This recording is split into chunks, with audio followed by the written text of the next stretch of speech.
কাছে আজকে আমার আরেকটা জবা ফুল ফুটেছে। এই দেখো মেস্তা জবা একটা ফুটেছে, এটা হলো মেরুন কালারের মেস্তা জবা। কি সুন্দর তাই না? মেরুন কালারের মাঝখানে দেখো লাল কালারের শেড দেওয়া, কি সুন্দর তাই না? সবাই মাশাআল্লাহ বলতে ভুলবেন না, আর ফুলটা ভালো লাগলে সাবস্ক্রাইব করবেন। সাথে নীলকণ্ঠ ফুলও ফুটেছে।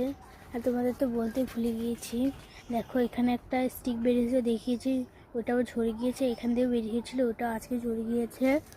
কোথায় পড়েছে ওই দেখো, নিচে ঝরে পড়ে যায়। এটা কি বুঝতে পারছি না, হয়ে আবার ঝরে পড়ে যায় বারবার। তোমরা আমাকে কমেন্ট করে বলছোই না, প্লিজ কমেন্ট করে বলো। আর কালকে বেশ কিছু তুরান ফুল ফুটেছিল, এগুলো ছিঁড়ে ফেলে দিলাম।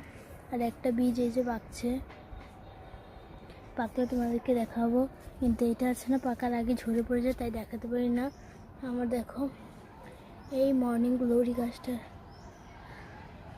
এই কুঞ্জলতা গাছের ডালগুলো মর্নিং গ্লোরি গাছে পেঁচিয়ে যাচ্ছে, তাই এটাকে সরিয়ে দিলাম আর এটাকে পেঁচিয়ে দিলাম। আর তোমাদের কার কার আমার ভিডিও ভালো লাগে কমেন্ট করে জানিও। আমার মর্নিং গ্লোরি গাছটা কিন্তু অনেকটাই হেলদি, এখন অনেকটাই বড় হয়ে গিয়েছে। এগুলো ভাবছি অন্য টবে বসিয়ে দিই। তোমরা কি বলো? টাটা।